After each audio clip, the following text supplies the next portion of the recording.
அருள்மிகு பாம்பன் சுவாமிகளுடைய திருவடிகளை வணங்கி கொண்டு அவர் அருள் பெற்ற பரமணியதாசர் உள்ளிட்ட அடியார் பெருமக்கள் அனைவர் திருவடிகளையும் வணங்கி கொண்டு இன்றைய சிந்தனையை தொடங்குகின்றேன். பாம்பன் சுவாமிகள் அருளி செய்த தகராலய ரகசியம் நமக்கு தொடர்ந்து அமைந்து வருகிறது. அந்த வகையில் நூல் வரலாற்றை முடிந்த பிறகு முதலாம் காண்டத்தில் தகராலயத்தின் பெயர் விளக்கங்களை சுவாமிகள் அமைக்கின்ற பகுதிகளை நாம் சிந்தித்து வருகின்றோம். அந்த வகையில் பிரம்மன் என்னும் ஓர் சிவம் இருந்து ஒளி பெருகலின் புதை சிவபுரம் பிரம்மாபுரம் என்று மாசரு பேழ் அம்போருகம் உண்மையால்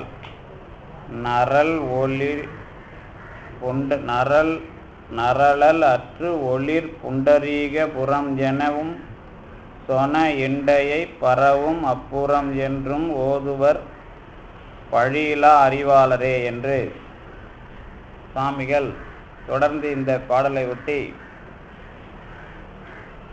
தகராலயம் என்கிற அந்த ஆகாயத்திற்கு பல பெயர்கள் எப்படி அமைந்திருக்கின்றன என்பதை பல நூல்களையும் அடிப்படையாக அல்லது உபநிடதங்களையும் அடிப்படையாக வைத்து விளக்கி கொண்டு வருகின்றார்கள். அந்த வகையில் தொடங்கும் இது பிரம்மமாகிய பொருள் சிவம் என்ற பெயரால் இருப்பது, அதுவே குகன் எந்தை என்ற பரம்பொருளாக அனுபவப்படுவது என்பதை தொடர்ந்து அடுத்த பாடலிலே இணைத்து தருகின்றார். இந்த பாடலில் சுவாமிகள் குறிப்புரையை அமைக்கிற காலத்தில் நமக்கெல்லாம் இந்த தகராலயம் என்பதை நீங்கள் எல்லாம் வெளியிடமாகிய சரீரமும் உள்ளிடமாகிய தாமரை நடுவனும் சிவபுரம் பிரம்மபுரம் புண்டரீகபுரம் என பெயர் எய்தி நம்மை தெரிவித்தவாறு என்று அந்த பாடலின் கருத்தை முடித்து தருகின்றார். வெளியிடம் உள்ளிடம், இந்த அண்ட தகராலயம் இல்லாமல் பிண்ட தகராலயம் வரும்பொழுது வெளியிடம் உள்ளிடம் என்பதாக இரண்டு அமைப்பை சொல்லி, வெளியிடம் என்பது சரீரம் என்றும் உள்ளிடம் என்பது தாமரை நடுவனும் சிவபுரம், அதாவது உடம்பையே வெளியிடமாகவும் உள்ளிடமாகவும் பார்க்கிற முறையில் வெளியிடமாக இருப்பது சரீரம், உள்ளிடமாக இருப்பது தாமரை என்ற பெயரால் இருக்கிற அல்லது இதய தாமரை என்பதாக இருக்கிற நடு இடமாகிய சிவபுரம். அதற்குத்தான் பிரம்மபுரம் புண்டரீகபுரம் சிவபுரம் ஆகிய பெயர்கள் என்பதாக எடுத்து தருகிறார். இப்போது உங்களுக்கு இந்த மாணிக்கவாசகருடைய திருவாசகத்தின் சிவபுரம் என்பது கூட இந்த அடிப்படையில் அமைந்திருக்கலாம் என்பதாக ஒரு அமைப்பு நமக்கு தெரிய வருகின்றது. செல்வ சிவபுரத்தின் உள்ளார் என்ற அந்த அமைப்பு கூட இந்த அடிப்படையில் அமைந்திருக்கலாம் என்பதாக நமக்கு சுவாமிகள் விளக்கத்தை ஒட்டிய குறிப்பு வருகின்றது. இனி இதே பாடலில் ஒரு குறிப்பை தருகிறார். பழியிலா அறிவாளர் என்பதற்கு அறிவை செயல்படுத்துகிறவர்கள் என்பதாக ஒரு குறிப்பை அமைக்கிறார். பாவன்மையே அன்றி செயலும் நன்றாக வேண்டும் அறிவினர்க்கு என அமைத்தல் நோக்கி பழியிலா அறிவினார் என்று சொன்னதை குறிப்பிடுகின்றார். அதாவது இந்த கற்றல் நிற்றல் அல்லது படித்ததற்கு ஏற்ற மாதிரி நடத்தல் இந்த மாதிரியான வரலாறுகள் எல்லாம் பழியிலா அறிவு,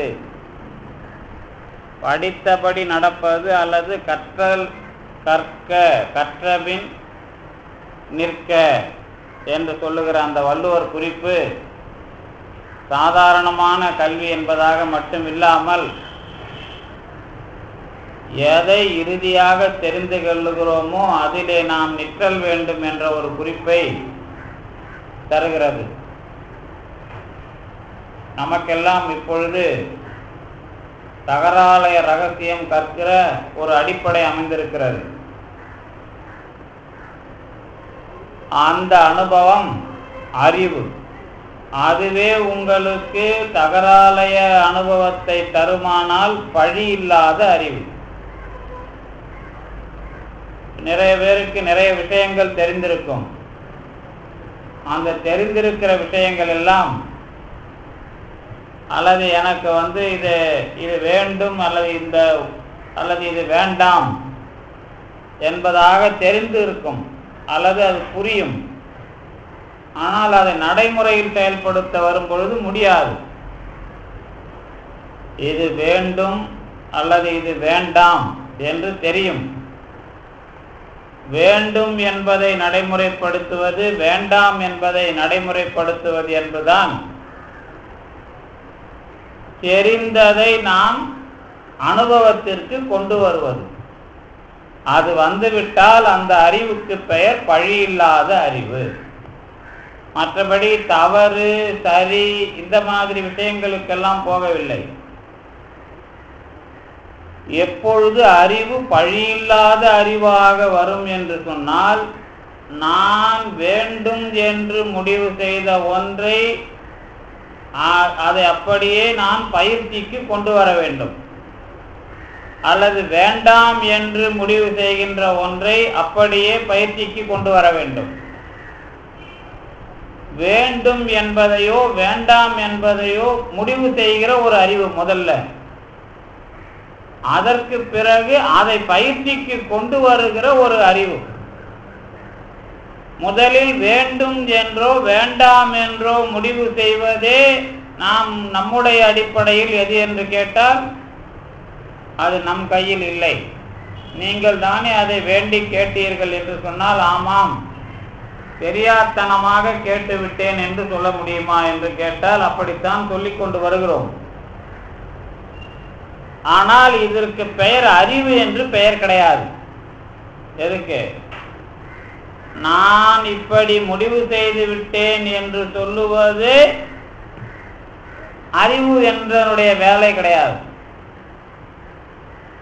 என்ன ஒரு சின்ன குறிப்பு என்று கேட்டால், இதில் ரொம்ப நீட்டுறதுக்கெல்லாம் வாய்ப்பு இல்லை. இது ரொம்ப சுருக்கமா, ஆனால் அது அந்த இடத்துக்கு வந்தால் தான் நமக்கு பிறவியோட உண்மை விளங்கும். நம்ம முதல்ல சாமி இந்த பாட்டில் தான் அதுக்கும் ஒரு விவரம் கொடுத்தாரு. என்ன கொடுத்தாருன்னா, இந்த உடம்புல எத்தனை கருவிலாம் வேலை செய்யுதுன்னு ஒரு பட்டியல் கொடுத்தாருல்ல. எந்தெந்த கருவிலாம் வேலை செய்யுதுன்னு நம்ம படிச்சிருப்போமே. அறிகருவிகள், செயல் கருவிகள், இதெல்லாம் படித்தோம்ல போன வாரம். அறிவதற்கும் செயல்படுவதற்கும் கருவிகள் பயன்படுகின்றன. ஆனால் அறிந்து கொள்ளுகிறோம், செயல்படுகிறோம். அறிந்து கொள்ளுவதும் செயல்படுவதும் முடிவுக்கு வருகிறதா அப்படின்னு கேட்டா முடிவுக்கு வரவில்லை. இந்த இடத்துல நான் ஏன் கொஞ்சம் நிதானமா சொல்றேன் அப்படின்னு கேட்டா, நான் சொல்ல வர்ற மாதிரி அந்த விஷயம் வரணும். இந்த பிறவி அறிவு உள்ள ஆன்மாவின் வாழ்க்கை இதான பிறவி. அறிவு உள்ள பொருளாக ஆன்மா இங்கே வாழுகிறது. அதான் லிவிங் நாம சொல்றோம்ல. என்றைக்குமே ஆன்மா அறிவுள்ளதுதான். அப்ப இந்த பிறவியில தான் அறிவுள்ளதாக வாழுதுன்னு சொல்றோம்ல. என்றைக்குமே ஆன்மா அறிவுள்ளதுதான். பிறவியில் அறிவுடையது ஆன்மா என்று சொல்லுவதற்கும் என்றைக்குமே ஆன்மா அறிவாக இருக்கிறது என்று சொல்லுவதற்குமான வேறுபாடு. உடனே நாம் என்ன சொல்லுவோம், கருவி இல்லாத போது ஆணவம் இருக்கிறதுனால அறிவு இருக்கிற மாதிரி தெரியல அப்படின்னு சொல்லிடுவோம். அது தத்துவமாக சொல்லுகிற விளக்கம். ஆனா அனுபவத்துக்கு நாம முதல்ல சொல்லணும், இந்த பிறவியில் நான் அறிவாளியாக இருக்கிறேன், என்னுடைய கை கால் உடம்பு இவைகளை பயன்படுத்தி நான் அறிவாளியாக இருக்கிறேன். அறிவாளி என்று சொல்லப்படுகிறவனுக்கு பெயர் ஆன்மா. இந்த கையை பயன்படுத்துவதனால் அல்லது நாக்கை பயன்படுத்துவதனால் இவனுக்கு அறிவு கிடைக்கிறது,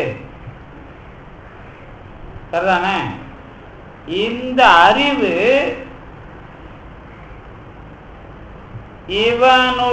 இவன் இதை செயல்படுத்துகிறான், இப்படித்தான் செயல்படுத்துகிறான் என்ற திட்டத்தில் எப்படி சரியாக ஆகிறது. சாமி பழியிலா அறிவாளர் அப்படின்னு சொல்லிட்டு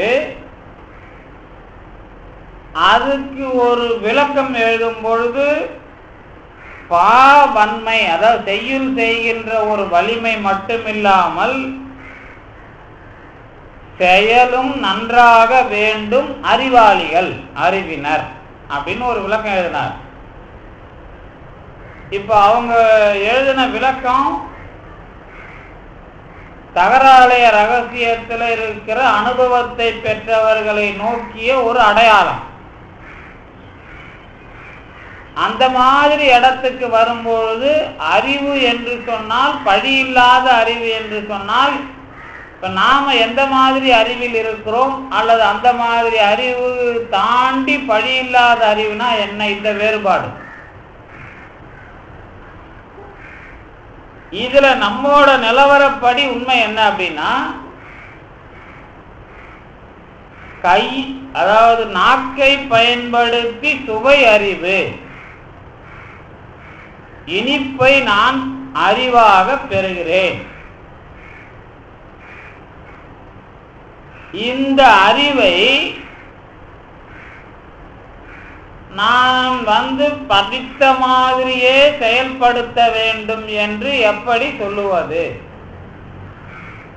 இப்ப இனிப்பு தெரிஞ்சுக்க, இது அறிவு. இந்த அறிவை எதற்கு பயன்படுத்துகிறேன்? இவ்வளவு இனிப்பு சாப்பிட வேண்டும், இவ்வளவு இனிப்பு இதற்கு மேல் கூடாது அப்படிங்கிறதுக்கு தானே பயன்படுது. இந்த இனிப்பு, அதாவது நான் இதுவரைக்கும் நீங்க இந்த தத்துவமா அறிவு நான் அந்த இடத்துக்குலாம் போல இப்போ. ஆனா அதை வச்சுதான் தொடங்குறேன். என்ன விஷயத்தை தொடங்குறேன் அப்படின்னு கேட்டா, இந்த பழியிலா அறிவுன்னு ஒண்ணு சொல்றமே, தொடக்க காலத்துல அகமானதை அடு நல அகம் அப்படின்னு சொன்னார்ல, அதே மாதிரி அனுபவம், அந்த அனுபவத்தை பெற்றால் அவர்களுக்கு பழியிலா அறிவாளர். இப்ப நாம இப்ப முக்தி பெற்றவர்களா, இதுக்கு முன்னாடி படிச்சிருக்கிறோம், அந்த ஆனந்த கழிப்பு படிக்கும்போது சொன்னோம், மரணமிலா பெருவாழ்வு வரைக்கும் இந்த விஷயங்கள் எல்லாம் மூச்சு எத்தனை அங்குலம் போகிற இந்த விஷயத்துல வருகிறது, பிராணன் போகிற விஷயத்துல வருது இல்ல, அந்த மாதிரி விஷயத்துல அறிவு என்று சொன்னால் எந்த மாதிரி விஷயம் அறிவு? பழினா இங்க எது? பழினா என்ன? இப்ப நாம மெய் பொய் தப்பு அப்படின்னு சொல்றது அறிவு, அதானே? உலகத்துல மெய் பொய் தப்பு இதெல்லாம் சரி இதெல்லாம் சொல்றது அறிவு. நான் இனிப்பு என்ற ஒரு அறிவின் மூலமாக என்ன முடிவை பெறுகிறேன் அப்படின்னு கேட்டா, என்ன தெரிஞ்சுக்கிறேன் அப்படின்னு கேட்டா, இனிப்பு இத்தனை வகைகளில் இருக்கிறது என்று தெரிந்து கொள்ளுவது அண்ட ஞானம். என்னுடைய உடம்புக்கு இவ்வளவு இனிப்பு தேவை என்று சொல்லுவது பிண்ட ஞானம். இப்படி வச்சுக்கோமே ஒரு உதாரணத்துக்கு. அப்ப நான் என்ன முடிவுக்கு வர்றேன்? இவ்வளவு இனிப்பு எனக்கு போதுமானது அப்படின்னு முடிவுக்கு வர்றேன்ல. இதுக்கு பேர் தான் நான் எதை நான் முடிவுக்கு கொண்டு வருகிறேனோ அதை செயல்படுத்துவது. இப்ப இவ்வளவு இனிப்பு போதும் முடிவுக்கு கொண்டு வர்றது யாரு? இனிப்பு அதிகமாகவோ குறைவாகவோ பிரச்சனையை அனுபவித்தவங்க வச்சு நாம இந்த முடிவுக்கு வரல. இப்ப இனிப்புல நிக்க வேணாம். அறிவை பத்தி என்ன விஷயம் அதுலன்னு கேட்டா, இதெல்லாம் அறிவு அறிவுன்னு சொல்றமே, இதெல்லாம் இந்த மாதிரி விஷயம்தான் அறிவா? இது என்ன அறிவு? இது என்ன அறிவு? இனிப்பை பற்றிய அறிவு. நான் ஸ்வீட்டை பற்றின அறிவு சார் அப்படின்னா இல்லைங்க, இனிப்பை பற்றின அறிவு தான். அதை பத்தி முடிவா என்னன்னு சொல்ல வர்றீங்க? முடிவா என்ன சொல்ல வர்றேன்னா, இந்த உடம்ப வச்சுக்கிறதுக்கான அறிவு. எது? இனிப்பு இவ்வளவுதான் இருக்கணும், இதுக்கு மேல வேணாம்னு சொல்ற அறிவு என்ன அறிவு? அது உடம்ப நீங்க வச்சு பாதுகாக்கிறதுக்கு தெரிந்து கொண்ட அறிவு. அப்ப இதுக்கு பேர் அறிவுன்னு இல்லை. இவ்வளவு நேரம் நம்ம சொல்லிட்டு இருந்தோம். உடம்ப வச்சு பாதுகாக்கிற விஷயமா பேசுறது எதோட அறிவு? அதுக்கப்புறம் எதோட அறிவு? அது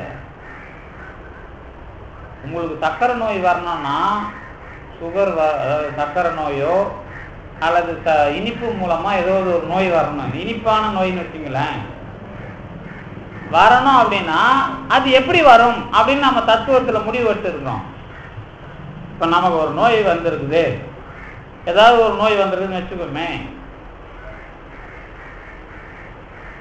அது எதால வரும் அப்படின்னு நாம தத்துவத்துறையில முடிவு எடுத்துருக்கிறோம்னா வினையினால் வரும்னு முடிவு வச்சிருக்கிறோம். அப்ப அறிவு அறிவுங்கிறமே, இப்ப நாம என்னதான் முடிவெடுத்தாலும் அந்த அறிவோட கண்ட்ரோல் வினைகிட்ட போய் நிக்குதே அப்படின்னு ஒரு விஷயம் வருது இல்ல. அப்ப அந்த பிறப்பிலே வருகின்ற அறிவு இப்ப அதுக்குதான் நல்ல அப்படியே வந்தனா அறிவுன்னு சொன்னாரு.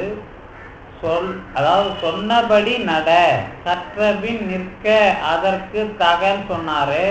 இந்த படித்த மாதிரி நடக்கிறோம்னு சொன்னாங்களே, அப்ப படித்த மாதிரி நடக்கிறது செயலும் உள்ளவர்கள் பழி இல்லாத அறிவாளிகள் அப்படின்னு சொன்னா, அப்போ அந்த விஷயம் எது சம்பந்தமானது?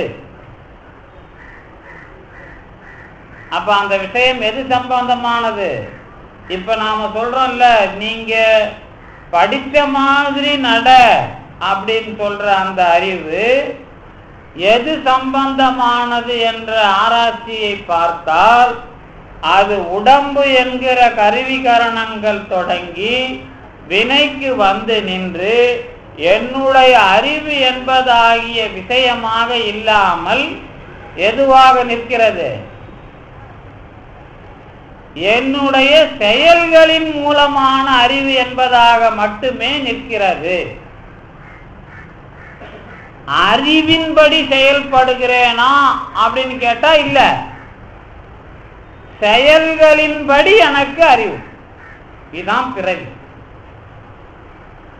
பிறவினா இப்ப முடிவு என்ன வந்திருக்குதுன்னு கேட்டா, இவ்வளவு செயல்களின் மூலமாக அறிவு, ஆனால் என்னுடைய அறிவின்படி செயல்படுகிறேன் அந்த மாதிரி ஒரு விஷயமாக இல்லை.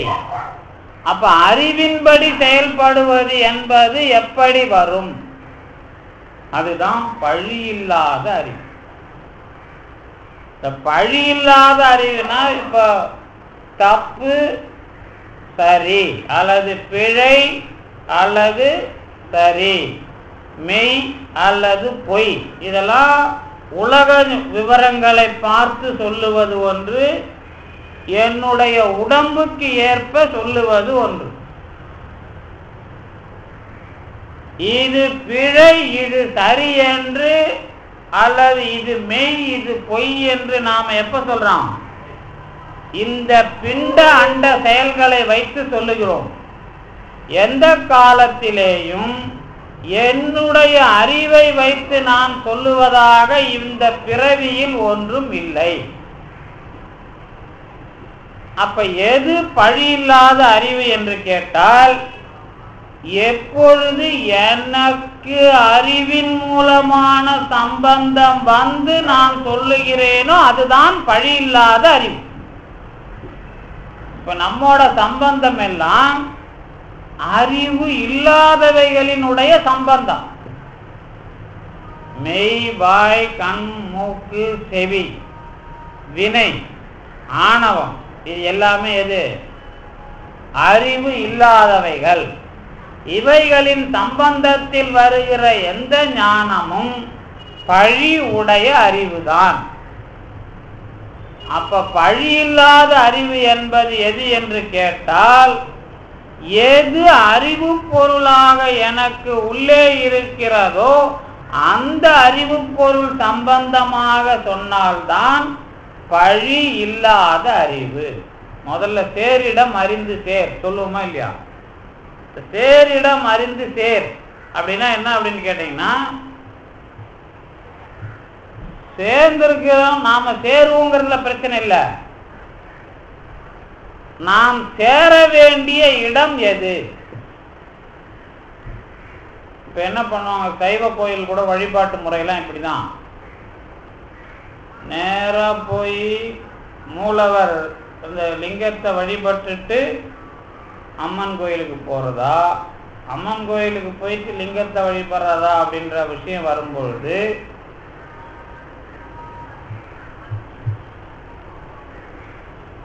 அருள் ஞானம் அப்படின்னு ரெண்டா பிரிச்சிருவாங்க.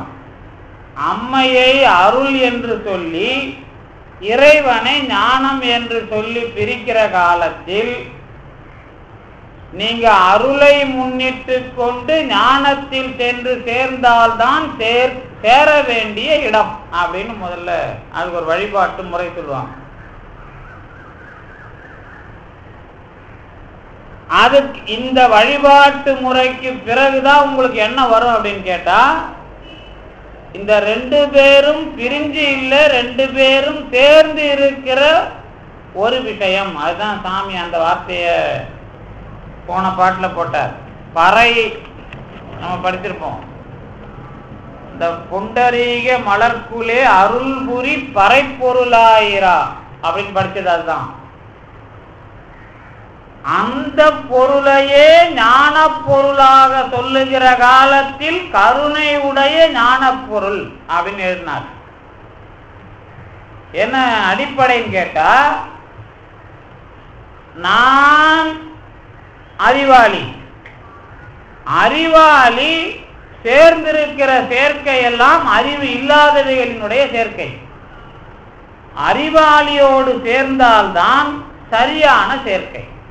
இப்ப நான் எனக்கு என்ன தன்மையோ அதே தன்மையுடைய பொருளோடு சேர்ந்தால்தான் சேரிடம் அறிந்து சேர்ந்தேன் என்று பொருள்.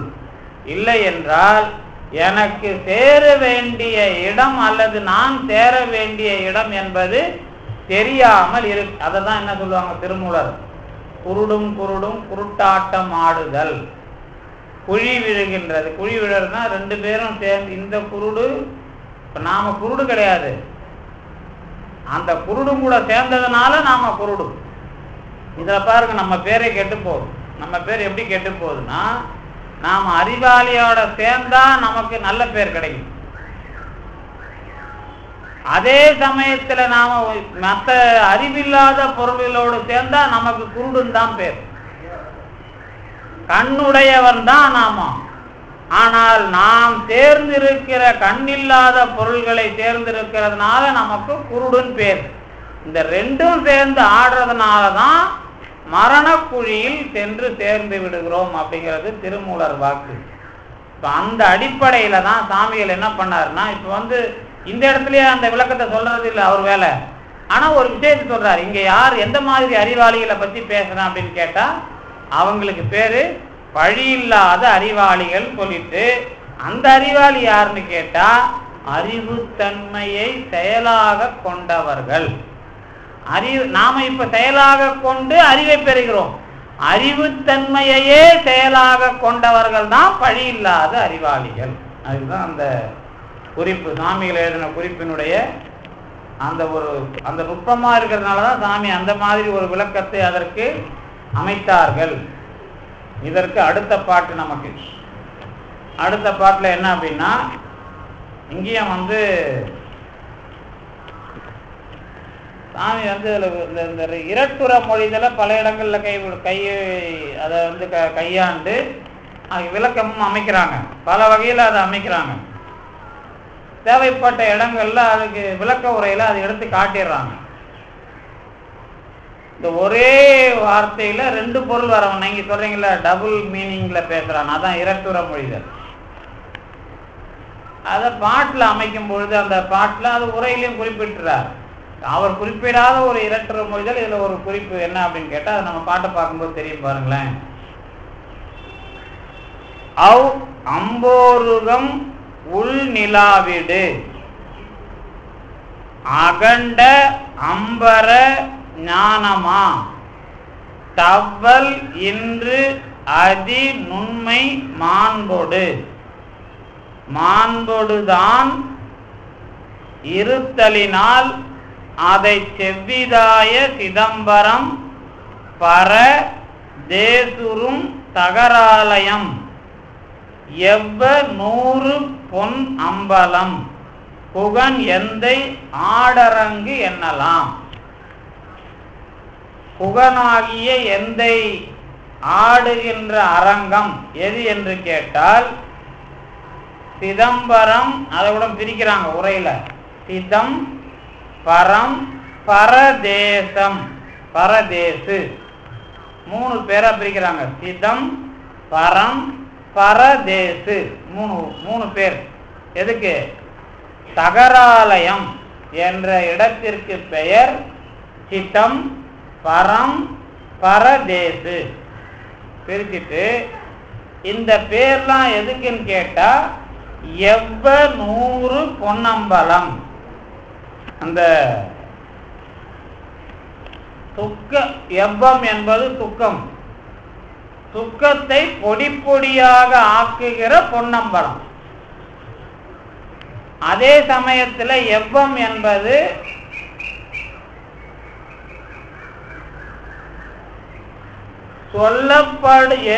சொல்லப்படுகின்ற 100 பெயர்களில் வருகின்ற தகராலயம் பொன்னம்பலம். அங்கேயும் ஒரு இரட்டுற மொழிதல ஒரு விளையாட்டை அமைக்கிறாங்க. ஆனா இரட்டுற மொழிதலில் இன்னொரு பொருள் எப்படி வருகிறது என்பதை எடுத்து காட்டுகிற அடிப்படையில் முதல் பகுதியை விளக்குகிறார். முதல் பகுதியை பாருங்களேன். அந்த முதல் வரியில அந்த விஷயத்தை பண்றார். இப்ப நான் படிச்சது உள் நிலாவிடு அகண்ட அம்பர ஞானம். மற்றவங்க இந்த மாதிரி சொல்லலாம். எப்படி சொல்லலாம் அப்படின்னா, நிலாவிட கண்ட அம்பரம், நிலாவிட கண்ட அம்பரம் அப்படிங்கிற அந்த ஒரே சேர்த்து எழுதிட்டு அதை இப்படி பிரிக்கலாம். உள் நிலாவிடு அகண்ட அம்பரம். இன்னொரு மெத்தட்ல எப்படி பிரிக்கலாம்னா, சாமி அதை பிரித்து எழுதியிருக்கார். நிலா விட கண்ட அம்பரம். இதுதான் 2 பொருள்ல இதை பார்க்கலாம் அப்படின்னு சொல்லிட்டு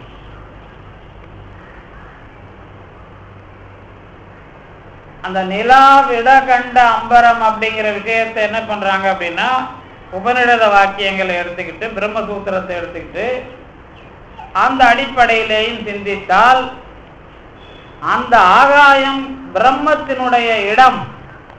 அந்த பிரம்மத்தினுடைய இடமாக 2 முக்கியமான விஷயங்கள் இருக்கின்றது. ஒன்று நிலா, இன்னொன்று நெஞ்சம், அதாவது விடம் உண்ட கண்டம், பாம்பு. இந்த 2 அடையாளத்தை எடுத்துக்கிட்டு என்ன பண்ணலாம் அப்படின்னு கேட்டா,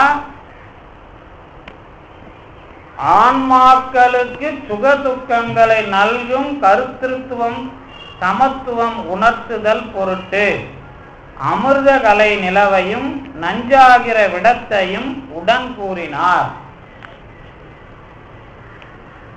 அமிர்த கலை, அப்புறம் நஞ்சாகிய விடம். இதெல்லாம் எதுக்கு அப்படின்னு கேட்டீங்கன்னா, கர்த்திருத்துவமும் சமத்துவமும் உணர்த்துகிற அடிப்படையில். அது சாமி கொடுக்குற விளக்கம் தான் ரொம்ப முக்கியம். இந்த அமிர்த கலை இருக்கு, விடம் இருக்கிறது அப்படிங்கிறதுல பிரச்சனை இல்லை. நிலாவும் இருக்குது, விஷமுண்ட அந்த கண்டமும் இருக்கிறது அப்படிங்கிற விஷயத்துல என்ன வேறுபாடு இல்லை அப்படின்னு கேட்டா, அது மேற்கோள்லாம் காமிக்கிறதுல பிரச்சனை இல்லை. ஆனா சாமி எழுதுற அந்த 2 வார்த்தை என்ன அப்படின்னா, ஆன்மாக்களுக்கான 2 வேலை. ஒண்ணு கர்த்திருத்துவம். கர்த்திருத்துவம்னா படைத்தல், காத்தல், அந்த முதலிய செயல். இன்னொன்னு என்ன அப்படின்னா சமத்துவம், உணர்த்துதல். இந்த ஆன்மாக்களை படைத்து காத்து, ஆன்மாக்கள் விஷயமாக படைத்து காத்து அழிக்கிற இந்த ஒரு செயல். இன்னொன்னு அதிலே ஏற்றத்தாழ்வு இல்லாமல் சமத்துவமாக இருக்கிற தன்மை. நாம என்ன எழுதுனா, விஷத்தை போட்டவொடனே ஆணவத்தை காட்டுற அடையாளம்ன்றது இல்லை. அது சாமி அதோட குறிப்பை என்ன சொல்றாருன்னா, ஆணவத்தை வச்சு தாம்பா உனக்கு பிறப்புல ஏற்றத்தாழ்வு வேறுபாடுலாம் இருக்கு. அது சாமி கொடுக்கிற ஏற்றத்தாழ்வு விஷயமா நீ நினைக்காத, எல்லாத்துக்கும் சமத்துவம் தான் அது. அதாவது இறைவனை பொறுத்தவரை சமத்துவமாகத்தான் இருக்கிறான். என்ன வேலை பண்றான்?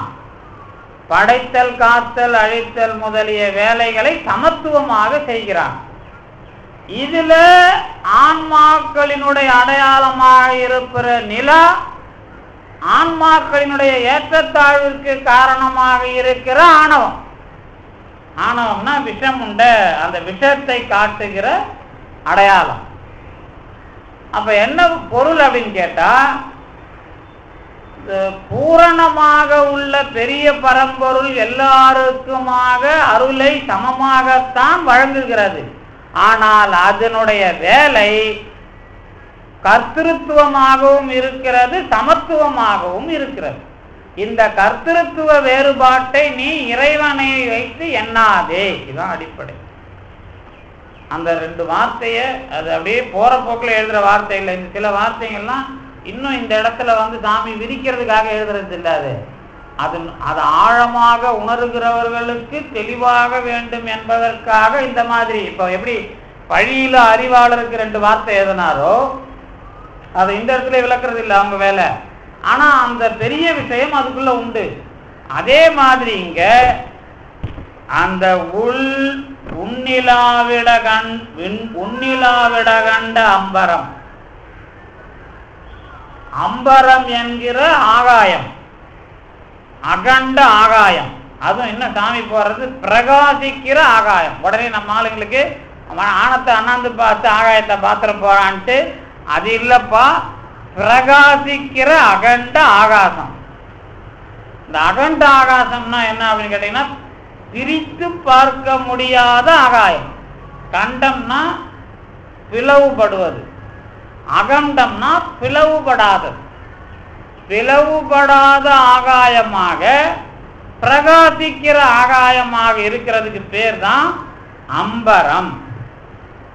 அதுல நிலா விடகண்ட அம்பரம் என பிரித்து பார்த்தால் பஞ்ச பிரம்மோ உபனிஷதம், பஞ்ச பிரம்மோபனிடதம்.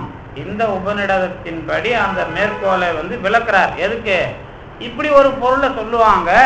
ஆனா அந்த பொருளுடைய சூட்சுமம் என்னவென்று கேட்டால், கர்த்திருத்துவமும் சமத்துவமும் உணர்த்துகிற விஷயத்தின் அடையாளம்தான் அம்பரத்திலே நிலாவையும் விடத்தையும் அடையாளப்படுத்துவதனுடைய விளக்கம். இது சாமிகள் தருகிற தெளிவுக்கு.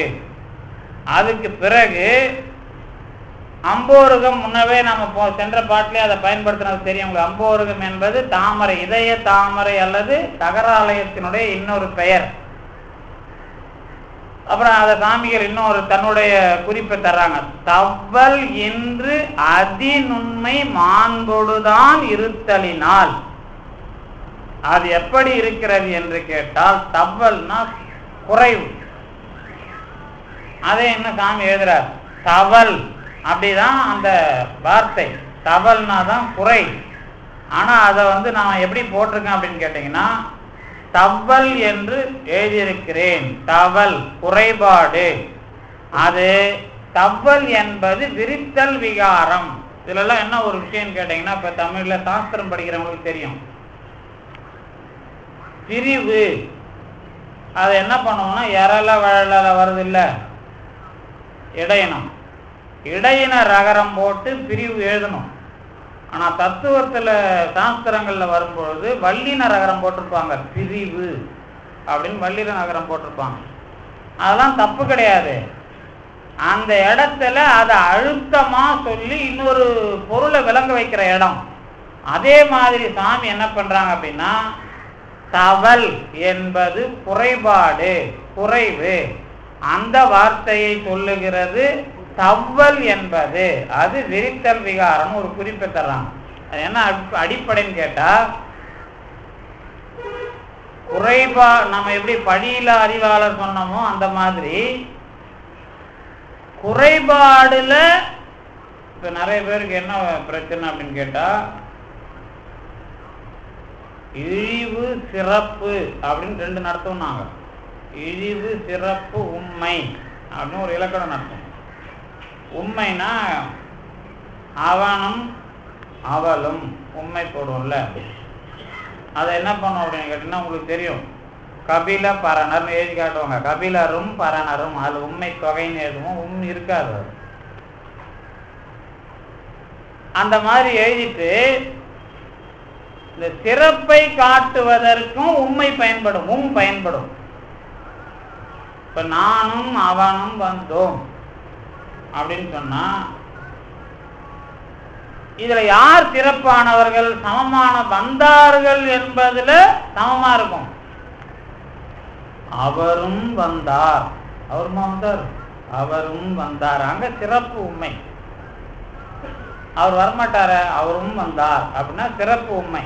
அங்க கம்பேரிசன், ரெண்டு பேர் வந்தாங்கன்றது இல்ல, யார் ஒருவர் சிறப்பானவரோ அவரும் வந்தார் என்பதை காட்டுகிற உண்மைக்கு பேரு சிறப்பு உண்மை. அவன் வந்தான் அப்படின்னா இழிவு உண்மை, கேவலமா சொல்றது.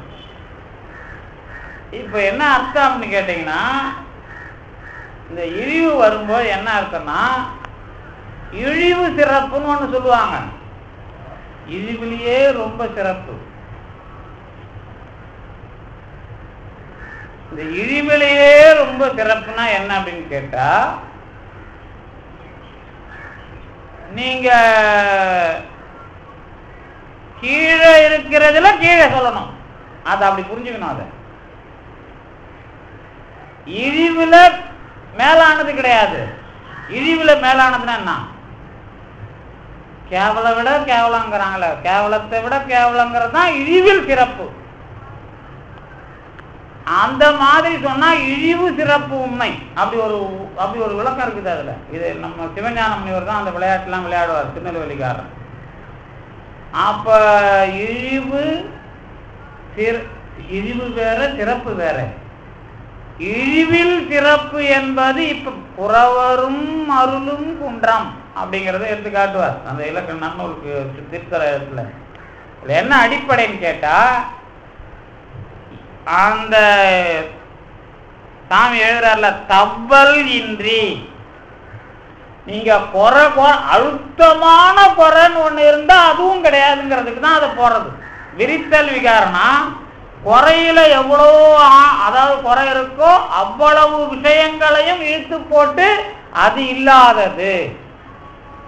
இப்ப தவல் எழுதிட்டா குறை இல்லை. நீங்க டவல் எழுதுனா, டவலை தமிழ் எழுதுனா தவல் தானே எழுதுங்க. ஆமா, அப்படித்தான் எழுதணும். டவலை தமிழ்ல எழுதுனா தவல்னு எழுதணும். அந்த தவல் இல்லை, இது தவல் என்றால் குறை. குறையிலேயே எவ்வளவு குறைகள் எல்லாம் சேருகிறதோ அவ்வளவு குறைகளும் இல்லாத ஒன்று எது? இப்ப அதிநுண்மை. இப்போ என்னத்துக்கு இதை சாமி போட்டாருன்றது தான் இப்போ பிரச்சனை. இப்போ அவர் என்ன பண்றார், உரை எழுதும்போது நலம் உடைத்தாய சிதம் பரம் பரதேசம் இதெல்லாம் எழுதுறார். எழுதுறதுக்கு முன்னாடி எத்திர குறைவும் இன்றி அதிசூக்குமத்தோடும் மாட்சியோடும் இருக்கிற காரணம் தவ்வல் இன்று அதி நுண்மை மாண்போடு. இந்த குற்றம் இல்லைன்னு சொல்றதோட கூட மாண்போடு இருக்கிற ஒன்று. இதுல என்ன ஒரு விஷயம் அப்படின்னு கேட்டீங்கன்னா, நடுவுல நுண்மை. இந்த நுண்மைக்கு ரெண்டு பக்கம் என்ன போடுறார், ரெண்டு சிறகு வைக்கிறார்.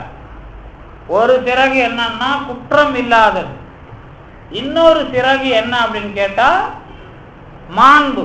நடுவுல இருக்கிற பாடி அல்லது உடம்பு தான் நுண்மை. இப்ப நீங்க மேல போகணும், மேல பறக்கிறதுக்கு தயாரா இருக்கிறீங்கன்னு சொன்னா ஒரு பக்கம் குறையில்லாத நிலை, இன்னொரு பக்கம் மாண்பு காட்டுகிற நிலை. நடுவுல இருக்கிறது தான் நுண்மை. அதுவும் என்ன நுண்மைனா அதி நுண்மை. இதைதான் அதிநுட்பம்னு எழுதுறது. சாதாரணமா இப்ப எழுதுறோம்ல, நுட்பம் அதிநுட்பம்னு எழுதிட்டு போறீங்கல்ல, என்ன அவசியம் அத்தியாவசியம். அதான் அவசியம் அதிக அவசியம்னு எழுதுவான். அதிக அவசியம் தான் அத்தியாவசியம் நாம் எழுதுறது. அதை தான் என்ன பண்ணுவோம்னா சூக்குமம் அதிசூக்குமம். அதை என்ன சாமி ரொம்ப அழகா தமிழ்ல அதிநுண்மை அப்படின்னு எழுதுறாருல. இப்ப என்ன பண்ணுவோம், இப்ப நாம இதுக்கு முதல்ல அதிநுண்மை. ஆனா இதைதான் இப்ப நம்ம இஷ்டத்துக்குலாம் விளக்கம் சொல்லணும்னு அவசியம் கிடையாது. ஏன்னா சாமி இதுக்கே ஒரு 5-6 பாட்டை ஒதுக்குறாரு. எதுக்கு? நுண்மை என்பது என்னென்ன பேர்ல வருது, அந்தந்த பேர்ல சொல்ற விஷயத்துக்கு என்ன விளக்கம், அப்புறம் கடவுள்ல முருகன் ஏன் நாம அவரை தான் பரம்னு சொல்றோம் ஏன் அப்படிங்கிறதுக்கெல்லாம் அதுக்கு ஒரு பாட்டு அவரே எழுதிடுறாரு. அதுல ஒன்றும் நமக்கு பிரச்சனை இல்லை. நமக்கு தெரிஞ்சதுலாம் நமக்கு தெரிஞ்சது தான் நாம சொல்றதுக்கெல்லாம் இங்க ஒன்றும் வேலை இல்லை. இதுல என்ன அப்படின்னு கேட்டா இந்த அதிநுண்மை, அது உதாரணம் மட்டும் நான் இப்படி சொல்லுவேன். என்ன சொல்லுவேன் அப்படின்னு கேட்டா, இந்த நுண்மை அப்படிங்கிறத நாம என்னவா புரிஞ்சிக்கணும் அப்படின்னு சொல்றப்போ சாமியே ஒரு இடத்துல எழுதுவார். அதுக்கு என்ன பண்றாருன்னா இவருடைய பாட்டெல்லாம் எடுத்துக்கிறார். யாரு?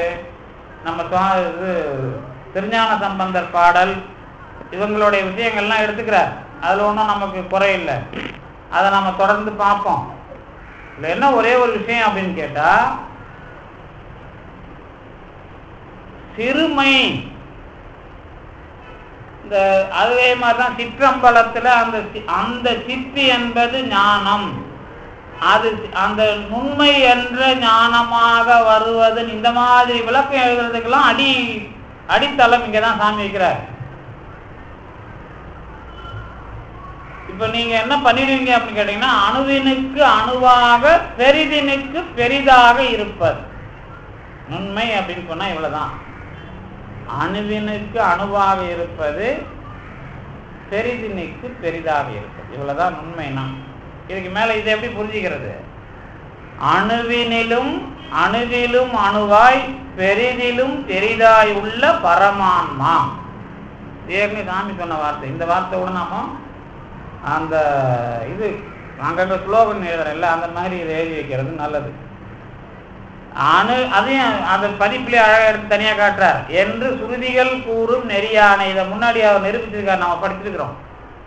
அணுவிலும் அணுவாய் பெரிதிலும் பெரிதாய் உள்ள பரமான்மா இஜந்துவினது இருதய குகையில் உள்ளது. முன்னாடி படிச்சதுதான், அதை இங்க எடுத்து காட்டுறார். அப்ப அதிநுண்மை என்று சொன்னா இதான் விளக்கம் எழுதணும். ஒரு கோடு போட்டு அணுவிலும் அணுவாய் பெரிதிலும் பெரிதாய் உள்ளது, இதுக்கு பேரு அதிநுண்மை. நாம என்ன நினைக்க கூடாது, ரொம்ப சின்னதுன்னு நினைக்க. அதுக்குதான் நான் இதை எழுதணும். எதை சொன்னேன்? இழிவு சிறப்புல இழிவிலேயே ரொம்ப சிறப்பானதை நீங்க என்ன சொல்லுங்க, அது இழிவில் பெரியது. அப்ப இழிவு என்பது சிறியது, அதானே? இப்போ உங்களுக்கு எல்லாம் தெரியும். இப்ப சாமி இங்க நிறைய விளையாட்டு விளையாடுறாரு. இந்த பாட்டுல தான் நினைக்கிறேன் முழுக்க. இந்த பாட்டுக்கும் அடுத்த பாட்டுக்கும் தெரியல. இப்போ சாமி என்னென்ன விஷயம் எழுதுறாருன்னு கேட்டா, இந்த நம்ம ஆளுங்கள்லாம் வந்து இந்த சிதம்பரம்ன்ற பாட்டு பாடினதுக்கு திருச்சிற்றம்பலம் ஆரம்பிக்கிறாங்களே, இதை ஆரம்பித்து திருச்சிற்றம்பலத்தில் ஏன் முடிக்கிறாங்க அப்படிங்கிறதுக்கெல்லாம் இங்கே தான் இந்த இடத்துல தான் விளக்கெல்லாம் எழுதுறார். அடுத்து 42வது பக்கத்தில் வரும். இப்போ நாம் திருச்சிற்றம்பலம்னு ஆரம்பிக்கிறதுக்கு என்ன சொல்லுவோம்? திருச்சிற்றம்பலம் அப்படின்னு ஆரம்பிச்சதுக்கு தான் வரலாறு பேசிகிட்டு இருக்கிறோம். என்ன பேசிகிட்டு இருக்கோன்னா, எல்லாத்துக்கும் சிதம்பரம் தான் மூலம், அதை சொல்லி தான் பாடணும்னு நம்ம பேசிகிட்டு இருக்கலாம். ஆனால் திருச்சிற்றம்பலம் ஏன் முடிக்கிறாங்க அப்படிங்கிறதுக்கு விளக்கம் நம்ம சாமி இங்கே வந்து தெளிவாக எழுதுறார். இந்த அதிநுண்மை ஆகாயங்கிறதுனா என்ன அப்படின்னு கேட்டா, தொடக்கத்தை அடுத்து முடிவுக்குமாக தொடங்குவது. அதுல முடிவும் கிடையாது, தொடக்கமும் கிடையாது. அதான் அதுல இருக்கிற நுட்பம். அது படிக்கிறோம் பாருங்களேன்.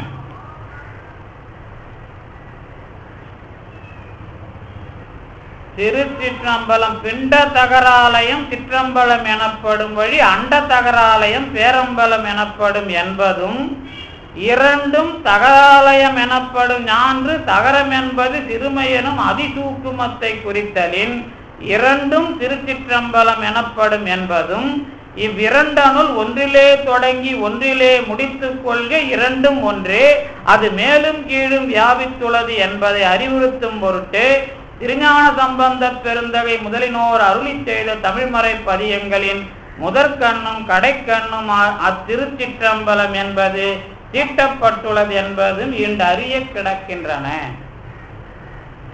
இப்போ வந்து அதுக்கெல்லாம் விடை சொல்லிட்டார் சாமி.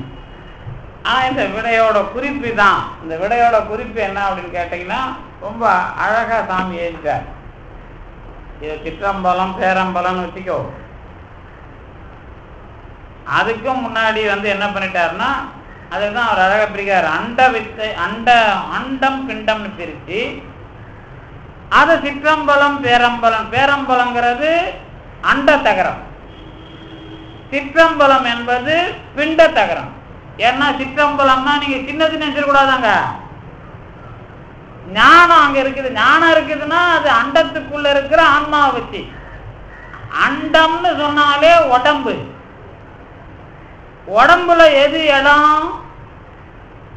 கொஞ்ச நேரம் தொடக்கத்திலேயே படிச்சோமே, சரீரம் வெளியிடம், நடு இடம் என்பது தகராகாயம். அதான படித்தோம். அப்ப அண்டம் என்பது தான் வந்து ஞான ஆகாயத்துக்கு சிதம் என்கிற ஞான விடயமாக இருக்கிற இடம். அப்ப அதுவும் பேரம்பலமும் இணையறது தான். முதல்ல திருச்சிற்றம்பலம் போட்டு இறுதியிலும் திருச்சிற்றம்பலம் போடுறது. இது ரெண்டும் சேர்ந்தது தான் திருச்சிற்றம்பலம். இவ்வளவு பெரிய விளக்கத்தை அதுக்கு எழுதி, இதுதான் திருஞான சம்பந்தர் முதலியோர் கைக்கொண்ட நுட்பம். இதுதான் சாமி எழுதுற முக்கியமான விஷயம். இதுல என்ன நமக்கு குறிப்பு அப்படின்னு கேட்டா, இது கொஞ்சம் இந்த இடம்லாம் கொஞ்சம் படிக்கிறதுக்கு சிரமமாக தான் இருக்கும்.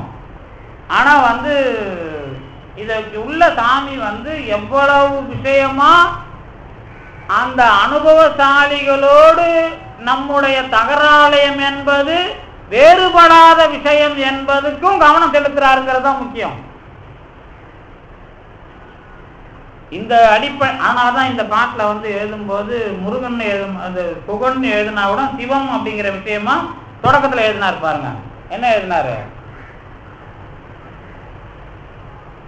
அந்த நிலவையும் விடத்தையும் காட்டுகிற சிவம் அப்படின்னு எழுதியிருப்பார். அதுதான் வந்து தொடக்க வரி. முடிக்கும் போது அதை பண்றார். நடுவுல இந்த திருமுறை விஷயமா வந்த திருச்சிற்றம்பலத்தை இணைக்கிறார். அப்ப தகராலய அனுபவம் வந்துட்டா நாம வந்து சாமி அனுபவம் பெற்றார். என்ன இந்த அதாவது பிறப்பன் வளத்தையில் அனுபவம் பெற்று நின்ற பிறகு பார்த்து நிக்கிற அவரை பார்த்தா என்ன நமக்கு ஞாபகம் வரும்? எந்த வேறுபாடும் இல்லாமல் ஒரு பெரிய அனுபவ விஷயத்தை பெற்ற ஒருவராக விஸ்வரூபமா பார்க்கணும். அதுக்கு முன்னாடி பின்னாடி விஷயம், இந்த அப்புறம் மற்ற சமய விஷயமா சண்டை போட்டது, இதெல்லாம் என்ன அப்படின்னு கேட்டீங்கன்னா சமயத்தோட சண்டை இல்லாது வாதிகளோட சண்டை. அது சமயவாதிகளோட சண்டை. அது சமயத்தோட சண்டை போடுற வேலை அவருக்கு கிடையாது. அதை பிடிச்சி வச்சுக்கிட்டு அவங்க இஷ்டத்துக்கு விளக்கம் சொல்றாங்களேன்னு போடுற சண்டை. அது நடவடிக்கை. இதுல என்ன, நான் எதுக்காக இதை சொல்றேன்னு உங்களுக்கு தெரியும். என்ன விஷயம் அப்படின்னா, ஒரு குகை, அதாவது ஒரு அனுபவத்துக்காக தவம் இருந்து அவர் வெளியே வந்த பிறகு முருகனை வச்சு தான் வந்தாரு, சிவன் அங்க விட்டுட்டாரு, அந்த மாதிரி இல்ல. அது ஒரு விசுவரூபமாக ஒரு குணம் குறி கடந்த, அதான் அணுவிலும் அணுவாய் பெரியதும் பெரியதான ஒரு அனுபவத்தினுடைய உண்மையை கண்டு நிற்கிறார். அப்ப அதுக்குள்ள எல்லாம் எப்படி அடங்குது அப்படிங்கறத அதனாலதான் பேசுறார். இந்த அணுவிலும் அணுவாய் பெரிதிலும் பெரிதாய் அப்படிங்கறத இன்னும் நல்லா புரிஞ்சுக்கணும் அப்படின்னு சொன்னா, நமக்கெல்லாம் என்ன தெரியும்? விதை தனியா தெரியும், மரம் தனியா தெரியும். இந்த விதைய பார்க்கும் போது இவ்வளவு பெரிய மரமாக பார்க்க முடிஞ்சா அதுக்கு பேர் தான் தகராலயம். விதைய அதான் திருச்சிற்றம்பலம் தொடங்கி முடிக்கிறது. தொடங்குறதுனா விதைன்னு சொன்னா, முடிக்கிறது மரம் வச்சுங்களேன். மரத்துல விதையினுடைய வாழ்வு எதுல முடியுது? மரமான பிறகு முடிச்சிருது இல்ல, அது முடியுதுன்னு சொல்லக்கூடாது. அதுக்குதான் சாமி என்ன சொல்றாரு, அந்த வரி அழகா படுத்தி காட்டினா. அவர் சாமி அந்த வரியை கூட, அந்த வாக்கியத்தை கூட வந்து இடையிடாம அமைக்கிறார். வாக்கிய அமைப்பையே கூட அவர் இரண்டும் திருச்சிற்றம்பலம் எனப்படும் என்பதும் இவ்விரண்டனுள் ஒன்றிலே தொடங்கி ஒன்றிலே முடித்துக் கொள்க. அப்படின்னு என்ன அர்த்தம்? முடியலன்னு தானே அர்த்தம். இரண்டையும் ஒன்றிலே தொடங்கி ஒன்றிலே முடித்துக் கொள்ளுங்கன்னா அது மறுபடியும் சைக்கிள் ஆகிட்டு இருக்குன்னு தானே அர்த்தம். அப்ப அணுவிலும் அணுவாய் அப்படின்னு சொன்னா, இப்ப நம்மால வந்து ஒரு மரத்தை வந்து விதைக்குள்ள அடக்க முடியுமா? முடியாது இல்ல. விதையிலிருந்து ஒரு மரம் வர்றதுலாம் சரி, நான் சொல்றது அதை சொல்லலை. இப்போ நீங்க அதை அந்த மாதிரி ட்ராக்ல போகக்கூடாது. எந்த மரத்தை பார்க்கிறோமோ அதே மரத்தை அதே மாதிரி ஒரு விதையா மாற்ற முடியுமான்னு கேட்டேன். அதுக்கு பேர் தான் அணுவிலும் அணுவாய் பெரிதினும் பெரிதாய். இப்ப நாம உலக விவகாரமா பார்க்கிறது ஒரு மரம், மரத்திலிருந்து விதை இன்னொரு மரம், வேற மரம் வராதுங்கிறது வேற. வேற மரம்னா வேப்ப மரத்திலிருந்து தென்னை மரம் வராது. ஆனா வேப்ப மரத்திலிருந்து இன்னொரு வேப்ப மரம் வருது இல்ல, இந்த வேப்ப மரமே இந்த விதையே இன்னொரு விதையா வருமா அப்படின்னு கேட்டா இல்ல இல்ல. இந்த வேப்ப விதை தான் முளைச்சி மரமாயிட்ட, அதுவே இன்னொரு விதையா அதே விதையா வராது இல்ல. ஆனா நாம என்ன பண்ணிட்டு இருக்கிறோம்? விதை முந்தியா மரம் முந்தியான்னு அதே விதையே அதே மரத்துல நினைச்சு பேசிட்டு இருக்கிறோம். அதுதான் முடிக்காத விஷயமா பார்க்கிறது. இது ஒரு உதாரணம். எதுக்கு? மரம் விதை மரம் விதை அப்படிங்கிறது தொடர்ச்சியான உதாரணம். ஆனா அதுல என்ன நுட்பம் அப்படின்னு கேட்டீங்கன்னா, இந்த திருச்சிற்றம்பலம் தொடங்கி திருச்சிற்றம்பலம் முடிக்கிறது முடிஞ்சு போற விஷயம் இல்லாது, ஒண்ணுக்குள்ள ஒண்ணு அடங்குற விஷயமா பாரு.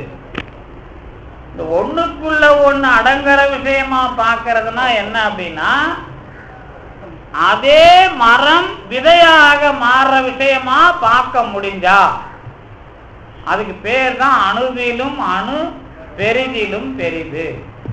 அதுதான் என்ன விளக்கம்? அதிநுண்மை. இந்த தவ்வல் இன்று அதி நுண்மை மாண்பு. அதுல வேற என்ன பண்ணாங்க அப்படின்னு கேட்டா, தவ்வலின்றி அதிநுண்மை மாண்போடுதான் இருத்தலினால். அத கூட என்ன விஷயம் கேட்டீங்கன்னா, இது இப்படிதான் அங்க அப்படியே வந்து திட்டவட்டமா ஒரு முடிவு அப்படியே சொல்லிடல சாமி பாட்டுல. மாண்புடுதான் இருத்தலினால் அதனோட செயலை தான் சொல்றாரு. இப்போ முன்னாடி பாட்டுல பழியிலா அறிவாளர்னு சொன்னார்ல, அறிவினுடைய செயல். இப்ப எங்க என்ன பண்றாரு, அந்த அறிவினுடைய செயல் வரியில எழுதுறார். அறிவினுடைய செயல் இப்படிப்பட்டதுன்னு சொன்னார்ல, அதுக்கு பேரு பழியிலா அறிவாளர்னு சொன்னார்ல. இங்க என்ன பண்றாரு அப்படின்னா, அதிநுண்மை எனப்படுகிற தகராலயத்தில் பழியிலா அறிவு என்று சொன்னால் தவல் இல்லாதது, குறைவு இல்லாதது, அதே சமயத்தில் மாண்போடுதான் இருப்பது. இதெல்லாம் என்ன, தகராலயம் என்பது ஒரே முடிவுக்கு கொண்டு வர விஷயம் இல்லை. இது தகராலய ரகசியத்தின் செயலாக சொல்லுவது. தகராலய ரகசியத்துல ஒரு செயல் சொல்றார் அப்படின்னா என்ன அப்படின்னு கேட்டா, தவல் இல்லை, மாண்போடு தான் இருக்கும். இப்ப தகராலய ரகசியமே இது, தகராலய ரகசியத்துக்குள்ள இது ஒரு நடவடிக்கை, அப்படி புரிஞ்சுக்கணும். தகராலய ரகசியத்துக்குள் இது ஒரு நடைமுறை. என்ன நடைமுறை என்று கேட்டால், குறைபாடு இல்லாதது. நீங்க எவ்வளவு பெரிய குறை சொன்னாலும் அந்த குறைபாடு இல்லாதது. என்ன ஒன்னாலும் அதை நடக்கும். இதுக்குள்ள என்ன அடங்கி போகுது, என்ன அடங்கி போகுது, இதுக்குள்ள முடியாதுங்கிற விஷயம் இல்லைன்னு அர்த்தம். அதுக்குள்ள அதுக்கு அடுத்தது என்ன அப்படின்னு கேட்டா, அதனாலதான் இப்ப நிறைய பேருக்கு நடுவுல கேள்வி வந்துடும், இதுக்கு இவருக்கு ஏன் அது நடக்கல, அவருக்கு ஏன் இது நடக்கல, இவருக்குள்ள இது ஏன் போச்சு, இவருக்குள்ள இருக்கிற மாதிரி தெரியுதா இல்லாத மாதிரி தெரியுதா, இந்த மாதிரி. இப்ப சமணர்கள் என்ன பண்ணாங்கன்னா, ஒரு மைல்கல் தான். அவங்க என்ன மைல்கல்னா, இருக்குதா இல்லையான்னு கேட்டா, உள்ளதுமாம் இந்த வரும் ஆனா வராதுன்னு முதல்ல சொன்னவன் சமணன். ஆமா, உள்ளதுமா இல்லதுமா, உள்ளதும் இல்லதுமா அப்படின்னு சொன்னது சமணர்கள் தான் முதல்ல. அதுதான் அஸ்தினாஸ்தி. அதைத்தான் அவங்க ஓலையில எழுதி போட்டாங்க. சம்பந்தர் மாத்தி எழுதி போட்டார், போக மாத்த பொன்மலையார். இந்த அஸ்தினாஸ்தினா என்னன்னு கேட்டா, உள்ளதா இல்லதா, ரெண்டும் தான் இந்த வரும் ஆனா வராதுன்றதுதான் சமணர்கள். இது என்ன மைல்கல் அப்படின்னு கேட்டா, இப்போ உங்களுக்கு கடவுள் இருக்கிறாரா, நடக்குமா நடக்காதான்னு கேட்டா இப்படிதான் பதில் சொல்லணும். நடக்கும் ஆனா நடக்காது. ஏன் நடக்காது ஆனா நடக்கும் அப்படின்னு கேட்டா, நம்ம லெவல்ல இருந்து மேல மாற்றி அதை நடக்க வைக்கிறது. அவங்க முதல்ல நின்னாங்க, எங்க நின்னாங்க, உலகை. அதனாலதான் அவங்க என்ன பண்ணாங்க அப்படின்னு கேட்டீங்கன்னா, சமணர்கள் வினை கொள்கையை அதிகமா பேசினாங்க. தொட்டா ஒரு வினை, நடந்தா ஒரு வினை, தும்மனா ஒரு வினை, அப்புறம் எல்லாத்துக்கும் மந்திரம். அந்த ஸ்டேஜில் அவங்க நின்னாங்க. அவங்க நின்னது பாதி கிணறுல நின்ட்டாங்க. அதான் பிரச்சனை. அவங்க அந்த பாதி கிணறுல நின்னதுனாலதான் எந்த விஷயத்தை கேட்டாலும் இதுவும் அதுவும் சொல்ல, எதுக்கு பார்த்தா. ஆனா அவங்க கடவுளை ஏத்துக்கல, வினையை நல்லா ஏத்துக்கினாங்க. வினைனா கர்மா, எல்லாத்துக்கும் கர்மா சொல்லுவாங்க. அவங்க தான் கர்மாவை லிஸ்ட் போட்டவங்க அதிகமா. கர்மாவை லிஸ்ட் போட்டது எப்படி வரும் அப்படின்னு கேட்டீங்கன்னா, நீங்க இப்ப நம்ம சைவர்களை போய் கேட்டா கர்மாவுக்கு அப்படி லிஸ்ட் போட்டு சொல்லுவாங்களே, ஒரு 6 தான் சொல்லுவாங்க. கர்மாவை நீங்க இந்த வினையினால் இது வந்தது, அவங்களுக்கு பேர் தான் முடிச்சு அவுக்கிறவங்கன்னு பேரு. முன்னை வினையின் முடிச்சு அவிழ்ப்பார்களே. பழைய வினையோட முடிச்சு எப்ப அவுறுது அப்படிங்கிறத பாக்குறது. வினை முடிச்சை அவுக்கிறதுங்கிறது அவிழ்தா அவுக்கிறாரா.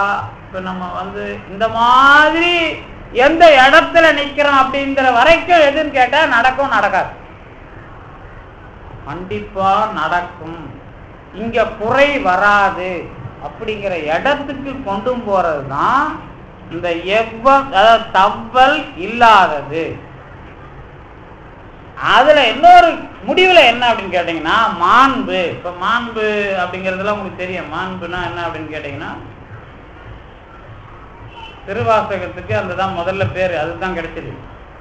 மாண்ட என் வாசகம், அதான் மாணிக்க வாசகர் தான் என்னோட வாசகம் மாண்டு. அப்படின்னு முதல்ல பயன்படுத்தினார். என் உரை மாண்டு வாசகமும் மாண்டது. அது தெல்லேணத்துல பாடியிருப்பார். இதுல என்ன அடிப்படை அப்படின்னு கேட்டா, அதுக்கு முன்னாடி இந்த சொல்ல பயன்படுத்தது மாண்பு, மாண்ட தன்மை. இதை பயன்படுத்துறது யாருன்னு கேட்டீங்கன்னா பிசிராந்தையார். அவர் தான் என்ன பண்ணார்னா, முதல்ல மரணமிலா பெருவாழ்வனுடைய தொடக்கத்துக்கு சாட்சி அவர் தான். யாரு? பிசிராந்தையார் தான் மரணமிலா பெருவாழ்வினுடைய அந்த வரலாற்றுக்கு தொடக்க கால சாட்சி. அதுக்கு பிறகு தெளிவா திருவள்ளுவர் பாடியிருக்கிறார். மரணம்லாம் கொல்லாம் புலால் மறுத்தான் அப்படிங்கிறது அவர். அந்த கொல்லான் புலால் மறுத்தானை கைகூப்பி எல்லா உயிரும் தொழும் அப்படின்னு அந்த நிலவரத்துக்கு போனாதான் எல்லாம் நடக்கும். இப்ப நாம யாருன்னா கொல்லாதவர்கள் தான். ஆனா நாமளும் கொல்லாதவர்கள் தான். அந்த புலால் மறுத்தால்தான் யாரு நல்லவங்க. நாம கொல்லல தான், எதை நம்ம சைவர்கள் தான். ஆனா நாம யாருன்னு கேட்டீங்கன்னா நல்லவர்கள் கிடையாது, கொல்லாதவர்கள் தான். ஏன்னா புலால் மறுத்தால் தான் நல்லவர்கள். அவங்க முன்னாடி தான் என்ன நடக்கும்? புலி, சிங்கம், ஆடு, மாடு எல்லாம் ஒன்னா நின்று விளையாடும். அப்படின்னா அந்த காலத்து படம்லாம் பார்த்தீங்கன்னா முனிவர் படம் போட்டிருக்கோம். பக்கத்துல புலி, சிங்கம், மானு, மாடு எல்லாம் ஒன்னாவே போட்டிருப்பாங்க. அதுக்கு என்ன அர்த்தம் அப்படின்னு கேட்டீங்கன்னா, அவங்க முன்னாடி எதுவும் சண்டை போட்டுக்காது. நீங்களே பார்த்துக்கலாம், உங்க முன்னாடி என்னென்ன சண்டை நடக்குது, உங்க முன்னாடி எத்தனை பேர் சாகுறாங்க, என்னென்ன ஆக்சிடென்ட் நடக்குது. இதுல நம்ம முன்னாடி நடக்கிறது நமக்கு நடக்கிறதே தாங்க முடியல. அப்புறம் நம்ம முன்னாடி ஒன்றும் நடக்காத வாழறதுக்கு நம்ம என்னத்தை வளர்றது? நம்மளையே தாங்க முடியலையா நம்ம முன்னாடி? இதெல்லாம் யாருன்னு கேட்டீங்கன்னா புலால் மறுத்தானை எல்லா உயிரும் தொழும். அவங்க முன்னாடி இதெல்லாம் நடக்காத அளவுக்கு அவங்க ஆன்ம வியாபகம் பெருகுகிறது. அதுக்குதான் இதையும் போட்டார் சாமி. சிதம்னா ஞானம் மட்டும் இல்ல, வியாபகமும் என்று உரை இருக்கிறதுன்னு போட்டார். அது ஒரு உபரிடத்துல வந்து, உபரிடத்தில் இல்லை, அது ஒரு வடமொழி நிகண்டுல வந்து அதை போடுவார். என்ன போடுவார் அப்படின்னு கேட்டா, பரியாய ஆர்ணவம். அது சிதம் என்றால் வியாபகம் என பரியாயார்ணவம் என்னும் வடமொழி நிகண்டும் கூறுகிறதுன்னு போட்டிருப்பார். இதெல்லாம் என்ன அப்படின்னு கேட்டா, கொல்லாதவன் அப்படிங்கிறவனுக்கும் புலால் மறுத்தவன் அப்படிங்கிறதுக்கும் வித்தியாசம் உண்டு. புலால் மறுத்தர்னா, இப்போ நீங்க சிபி சக்கரவர்த்தி வந்து தன்னுடைய தொடைய வந்து புறாவுக்காக அறிஞ்சு கொடுத்தான்னு சொல்றாங்கல்ல. இப்ப வந்து புலால் மறுத்தவனுடைய தொடையை அறிந்தா மறுபடியும் அது வளரும் அல்லது ரத்தம் வராது, இந்த மாதிரிலாம் விளக்கம் எதுவும் அது கூடுதலா வர்ற விஷயம். இந்த கரியிலேயே புலால் தன்மை இருக்காது. முதல் விஷயம் இதுதான். என்னுடைய உடம்பில் இப்ப உலகத்துல இருக்கிற எல்லார் உடம்பு என்ன உடம்பு தான்? புலால் உடம்பு தான். இப்ப நீங்க நெல்லு சாப்பிட்டாலும் புலால் உடம்பு தான், புல்லு சாப்பிட்டாலும் புலால் உடம்பு தான், எதை சாப்பிட்டா பொறா சாப்பிட்டாலும் புலால் உடம்பு தான். இந்த புலால் இப்ப நீங்க சாப்பிட்றது அதுதான் உடம்பை வளர்த்தனா, உடம்பை வளர்க்கும் உபாயம் அறிந்து வளர்த்தனா அப்படிங்கிறதுலாம். நான் போட்ட சாப்பாடு புலாலையே போட்டு புலாலை வளர்க்கறேன்னா, புலால் இல்லாததை போட்டு புலாலை வளர்க்கறேன்னா, ஆனா ரெண்டுத்துக்கும் பேர் என்ன? புலால் வளர்க்கறது தான் பேரு. அதனாலதான் புலால் மறுத்தல். அதுக்காக உடம்ப வந்து என்ன பண்ண போறோம்? அப்படியே உண்டி சுருங்கி அப்படியே வத்தலும் தொத்தமாகி இருந்தாலும் அது என்ன அர்த்தம்? உடம்ப வளர்க்கலன்னு அர்த்தம். உடம்பையும் வளர்க்கணும், புலாலையும் மறுக்கணும். அதுக்குதான் என்ன பண்றாங்கன்னா, இந்த மாதிரி விஷயங்கள்ல போய் மாட்டிக்காதீங்க. எல்லாரும் நல்லா இருக்கணும்னு ஒரே ஆள் நினைக்கிறான். முதல்ல எல்லாரும் வாழணும் முதல்ல நினைக்கிறது ஒரு ஆள் தான் நினைக்கிறான். அவன் வேலையை நீ செய், உனக்கு என்ன மாதிரி மாற்றி கொடுக்கணுமோ அதெல்லாம் கொஞ்சம் கொஞ்சமா மாற்றி கொடுத்துருவான். அதுல எந்த அளவுக்கு உன்னால நீட்டி வாழ முடியுதோ அப்ப அந்த அளவுக்கு உன்னுடைய புலால் மாறிக்கொண்டு வரும். அப்பதான் அழுகை எது எதுக்கு தானா வருதுன்னு பார்க்கணும். சிலர் கண்ட்ரோல் இல்லாம அழகு வேற, விடாக்கொண்டன் கொடாக்கண்டனா இருக்கணும்னு வச்சுக்கங்க. அவன்தான் விடாக்கண்டன் கொடாக்கண்டன் கூட சொல்ல, விடாக்கண்டன் கொடாக்கண்டன் மாதிரி ஒருத்தன் எதுக்கும் கலங்க மாட்டான். யார நம்புறவன்? நாமார்க்கும் குடியல்லோன்னு சொல்றவன். நாமார்க்கும் குடியல்லோன்னு நாவுக்கரசர் பாடினார் இல்ல, இதெல்லாம் மாட்சிக்கு வர்ற விஷயம். அதனாலதான் திருநாவுக்கரசருக்கும் அந்த பேர் வந்தது. இப்ப நமக்கெல்லாம் தெரியும், நாம அவர் நான் யாருக்கும் அடிமை இல்லை, நாம இதுக்கெல்லாம் பயப்பட மாட்டோம் திருநாவுக்கரசர் சொன்னாருன்னு நாம படிக்கிறோம்ல. நாம் யாருக்கும் குடி இல்லை. இப்ப நீங்க இப்ப நாம ஏதாவது ஒரு இடத்துல வேலை செய்யறோம்ல, எங்கேயாவது நாம யாருக்கும் குடி இல்லைன்னு சொல்ல முடியுமா? ஏன் சொல்லக்கூடாது? எப்ப சொல்ல முடியும்? சிம்பிளா ஒரு விஷயம், இப்ப நம்ம வாழ்க்கையில நாம் யாருக்கும் குடி இல்லை அப்படின்னு சொல்ல முடியுமா? சொல்ல முடியாதா? நான் ஒரு இடத்துல வேலை செய்யறேன், ஆனா நான் அதுக்கு பயப்படாம வேலை செய்வேன் யார் சொல்லுவான்? நான் என் வேலையை நான் ஒழுங்கா செய்யறேன் அப்படின்னு சொல்றவன் தான் என்ன சொல்லுவான்? நான் எதுக்கும் பயப்பட மாட்டேன்னு சொல்லுவான். ஆனா அந்த மாதிரி ஒரு நிலைமை இருக்குதான்னு கேட்டா இல்லைங்கிறதான் உண்மை. நாம 2 ஸ்டேட்மெண்ட் சொல்லியிருக்கிறேன். இப்போ என்ன சொல்லியிருக்கிறேன்னா, நான் யாருக்கும் குடியில்லை என்று சொல்லுபவன் யார் என்று கேட்டால் அவனவனுடைய வேலையை சரியாக செய்கிறவன் சொல்லுவான். ஆனால் அப்படி சொல்லுகிற நிலைமையில் இயங்குகிறவனுக்கான பாதுகாப்பு என்பது வெளியிலே இல்லை. வெளியிலன்னா அவனுடைய ஏரியாவிலே இல்லை. அவன் வேலை செய்யற இடமா இருந்தாலும் சரி, அல்லது வாழற சமூகமா இருந்தாலும் சரி. ஏன்னா எந்த நேரத்திலேயும் அவன் இன்னொரு அதிகாரத்தினால எப்படி ஒன்னாலும் ஆகலாம். இந்த இடைவெளியை தான் திருநாவுக்கரசர் பிடிக்கிறார். நாம் யாருக்கும் குடியில்லை என்பதாக ஒவ்வொருவரும் வாழுகிற காலத்தில் அதிகாரம் என்பது எல்லாருக்கும் பொது என்பது மாதிரியான உண்மை அப்பதான் தெரியுகிறார். இப்ப நமக்கு உண்மையை கண்டுபிடிக்க முடியாது. அதை முதல்ல கண்டுபிடித்தவர் பிசிராந்தையார். அவர் தான் என்ன பண்ணார், நான் நினைக்கிறத எங்க வீட்டு வேலைக்காரனும் செய்யறான், அந்த நாட்டு அரசாங்கத்தினுடைய ராஜா என்று சொல்லப்படுகிற முதல் வேலைக்காரனும் அதைத்தான் செய்கிறான். யான் கண்டனையர் என் இளையரும் வேந்தரும். எங்க வீட்டுல வேலை செய்யறவன் தொடங்கி இந்த நாட்டுக்கு வேலை செய்யற ஒரு ஆள் இருக்கிறான், அவன் வரைக்கும் நான் நினைச்சதுக்கு மாறாக செய்ய மாட்டார்கள் அப்படின்னு ஒரு விஷயத்த சொல்றான். இப்ப என்ன விஷயம் அப்படின்னா, அதனால எனக்கு நரைக்கவில்லை. நரைக்கலைன்னா என்னன்னா, நான் சீக்கிரம் சாக மாட்டேன் அப்படின்னு ஒரு முதல் விஷயத்த இவன் செயல், அந்த வேலை செய்கிறவர்களுடைய செயல், இணைஞ்சி வேலை செய்யறாங்கல்ல அவங்க, அதுக்கு பிறகு நிர்வாகம், இந்த தொடர்ச்சியில எந்தெந்த இடத்துல நான் யாருக்கும் அடிமை இல்லை, என்னுடைய வேலை இன்னது. புரியுதா நம்ம சொல்ற இடைவெளி? என்னுடைய வேலை இன்னது, நான் அடிமை இல்லை. இந்த மாதிரியான மனநிலையில் வேலை பகிர்வு நடைபெற்றால் எனக்கு என்ன இல்லை, உழைக்கிற எனக்கு நரை இல்லை. இப்ப இதுக்குதான் மாட்சின்னு முதல்ல பேர் கொடுத்தார். மாண்டையன் மனைவியோடு மக்களும் நிரம்பினர். இதான் அவன் பாடின முதல் வரி.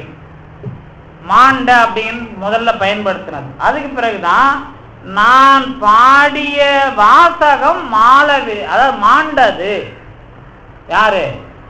மாணிக்க வாசகர். என்னுடைய வாசகமும் மாண்டு. அப்ப நான் சொன்ன வார்த்தைக்கு என்ன இருக்குது? உயிர் இருக்கிறது, அது வேலை செய்கிறது. இப்ப நான் சொல்ற வார்த்தைக்கு உயிர் இருக்கிறது, அது வேலை செய்கிறது என்று சொன்னா, இப்போ இந்த சமூகம் இப்போ கொஞ்சம் காணாங்கல்ல, இப்போ நம்ம நிறைய பேர் அறிஞர்கள் வரலாற்றில் இவங்கெல்லாம் நிறைய பேர் பாடிட்டு வராங்க.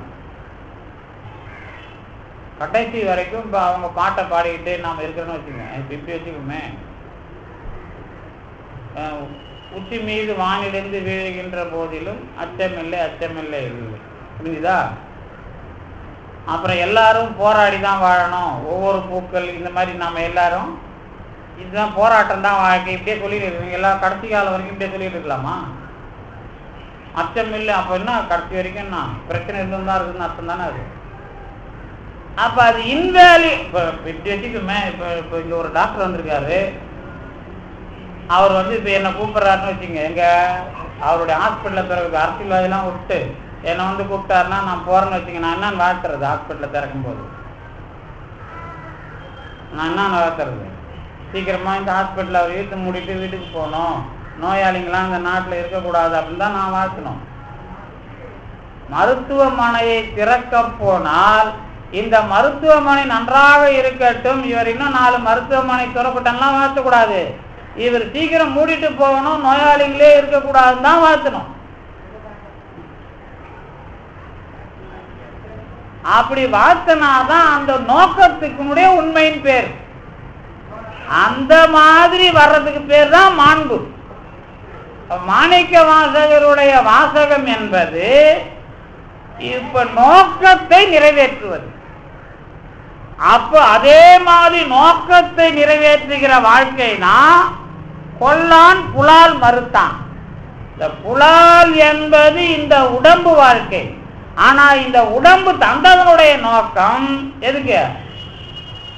இது 60 வயசு இருக்கணும், இது 40 வயசு வரைக்கும் நான் லிஸ்ட் போடுறது சொன்னது வினை நோக்கம். ஆனா பெருமானுடைய நோக்கம் எது? இந்த உயிர் வாழ வேண்டும். அப்ப இந்த உயிர் வாழ வேண்டும் என்ற நோக்கம்தான் எது? மாண்பு. அதுதான் என்ன பண்றார்? குறைபாடு இல்லாதது ஒரு பக்கம், இன்னொரு பக்கம் மாண்போடு அது இயங்குவது. அப்ப இந்த அதிநுண்மைங்கிற ஒரு அனுபவம் எப்படிப்பட்டது என்று கேட்டால், அணுவிலும் அணுவாக பெரியதிலும் பெரியதாக இருந்து கொண்டிருக்கிற அந்த பொருள் எல்லா உயிர்களின் குறைபாடுகளையும் நீக்கி எல்லா உயிர்களும் வாழ வேண்டும் என்பதாக செயல்படுவது.